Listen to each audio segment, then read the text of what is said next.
जंगल की खामोशी में कुछ तो ऐसी बात थी जो इंसान के अंदर तक डर बसा देती थी। ये जंगल किसी भी मैप पार नहीं था और लोग कहते थे कि जो भी इसमें गया कभी वापस नहीं आया। इस जंगल को शैतानी जंगल कहा जाता था। अयान एक डॉक्यूमेंट्री फिल्म मेकर था जो दुनिया के मिस्टीरियस जगहों पर रिसर्च करता था।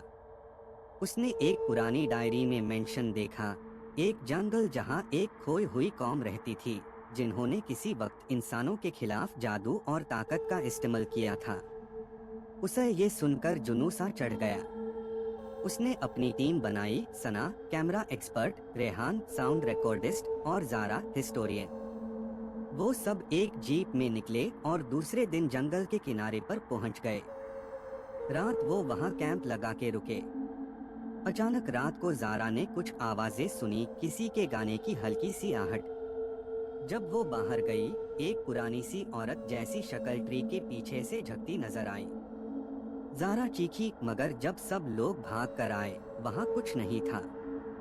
सुबह वो लोग जंगल में घुसे। पहले कुछ भी अजीब नहीं था, लेकिन जैसे जैसे वो अंदर घुसते गए हर शाय पुरानी लगती थी, जैसे वक्त वहाँ रुक गया हो।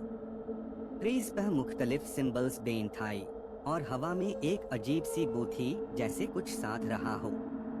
एक दिन बाद उनका साउंड रिकॉर्डिस्ट रेहान गायब हो गया। उसकी लास्ट ऑडियो में सिर्फ एक लफ्ज था, वो जाग गए हैं। उसके बाद एक क्रीपी हुमिंग और फिर डेड साइलेंस।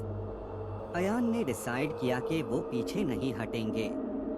उन्होंने सिंबल्स को डिकोड करने की कोशिश की। ज़ारा ने बताया कि ये एक एंशिएंट ट्राइब के हैं जिन्होंने एक रूहानी मास्क बनाया था जिसे कोई भी इमॉर्टल हो सकता था, लेकिन इसके लिए इंसानी कुर्बानी जरूरी थी। यही उनकी बर्बादी का सबब बना। दूसरी रात सना भी डिसअपियर हो गई। अयान और ज़ारा अब अकेले रह गए। जंगल और भी जिंदा महसूस होने लगा। पेड़ हिलते थे बिना हवा के और कहीं दूर से चीखने की आवाजें आती थीं। उन्होंने एक पुरानी मंदिर जैसी जगह देखी जहां पठार के अंदर मास्क था। ज़ारा ने समझा कि अगर मास्क को निकाला गया तो शायद ट्राइब के बचे कुचे लोग जाग जाएंगे। लेकिन अयान क्यूरियस था, उसने मास्क उठाया। जंगल हिल गया, आसमान काला हो गया, एक अंधी सी चली और सब कुछ अंधेरा हो गया। जब अयान होश में आया तो उसने देखा वो जंगल के बीच में था। उसके आईआरडी गार्ड वही खोई हुई ट्राइब के लोग थे, मगर उनके चेहरे इंसानी नहीं थे। आंखें सेफ्ट और दांतों से खून टपक रहा था। ज़ारा कहीं नजर नहीं आई। अयान चीखा, भागा, लेकिन हर रास्ता वापस उसी जगह ले आता। आखिर में उसने अपने कैमरा का फुटेज देखा। सना और रेहान को एक एक करके ट्राइब कुर्बानी के तौर पर उठा के ले जा रहे थे। अयान समझ गया कि वो मास्क एक्टिवेट कर चुका है और अब वो खुद भी इस जंगल का हिस्सा बन चुका है।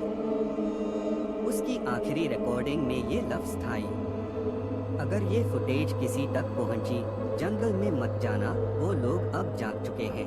अंडरग्राउंड स्टेशन का राज। शहबाज एक डॉक्यूमेंट्री फिल्म मेकर था जो छुपी हुई और भूल चुकी जगहों के राज ढूंढने का शौक रखता था। उसने सुना था कि शहर के पुराने हिस्से में एक अंडरग्राउंड ट्रेन स्टेशन है, स्टेशन 306, जो कभी खुला ही नहीं था। लोग कहते थे कि वहां से रात के वक्त अजीब आवाजें आती हैं। ट्रेन की सीटियां, कदमों की गूंज और कभी कभी किसी औरत के चिल्लाने की आवाज, जबकि वो स्टेशन कभी ऑपरेट ही नहीं हुआ।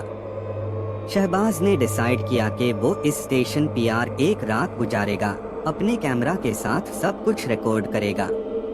उसने अपने दोस्तों को मना कर दिया साथ चलने से, कहता था अकेले का काम है, ये डर से नहीं, सच से डर लगता है मुझे। रात के 11 बज रहे थे जब शहबाज ने स्टेशन का पुराना लॉक तोड़ा और नीचे अंधेरों में उतर गया। सीढ़ियां बेपनाह पुरानी और गीली थी, हवा में सन्नाटा था, लेकिन उस सन्नाटे में भी कोई सांस लेता हुआ महसूस होता था। स्टेशन के अंदर अंधेरा इतना था कि टॉर्च से भी कुछ दूर तक ही नजर आता। हर जगह जंग लगे साइंस, टूटे हुए बेंचेस और पुराने पोस्टर्स लगे थे। लेकिन सबसे अजीब चीज थी वो एक प्लेटफॉर्म जहां पर एक ट्रेन लगी हुई थी, सदियों पुरानी, खुरदारी और जैसे किसी ने हाल ही में चलाकर पार्क की हो। शहबाज ने कैमरा ऑन किया और रिकॉर्ड करना शुरू किया। जैसे ही उसने पहला कदम ट्रेन के अंदर रखा, उसके कानों में एक हल्की सी सरगोशी हुई, वापस चले जाओ, लेकिन उसने इग्नोर किया। ट्रेन के अंदर सब कुछ सूखा, पुराना और खाली था, मगर उसने देखा कि एक डब्बे में सीट पार कुछ लिखा हुआ था, मैं अब भी यहाँ हूँ। अचानक से पूरी ट्रेन हिलने लगी जैसे चलने लगी हो, लेकिन दरवाजे बंद थे, कोई इंजन नहीं था और ना ही कोई पावर का सोर्स। शहबाज घबरा गया, लेकिन पीछे मुड़ने पर उसने देखा कि ट्रेन का आखिरी डब्बा रोशनी से भर गया था और उसमें लोग बैठाए थे, लेकिन उनके चेहरे साफ नहीं दिख रहे थे। वो सब उसे घूर रहे थे। फिर उसे एक लड़की नजर आई, सेफ जोरा, बाल खुले और आंखों में काला सुरमा। वो धीरे धीरे उसकी तरफ आ रही थी। शहबाज ने भागने की कोशिश की, लेकिन दरवाजे लॉक हो चुके थे। लड़की ने कहा, तुम जैसे लोग सब कुछ रिकॉर्ड करना चाहते हो, अब इस कहानी का हिस्सा बन जा। कैमरा गिरा, सब कुछ ब्लैक स्क्रीन। अगली सुबह स्टेशन का दरवाजा फिर से बंद था। शहबाज का कोई पता नहीं मिला, सिर्फ उसका कैमरा मिला, जिसमें आखिरी क्लिप में एक आवाज रिकॉर्ड थी, एक बार अंदर आ जाओ, फिर सिर्फ आवाजें बाहर जाती हैं, लोग नहीं।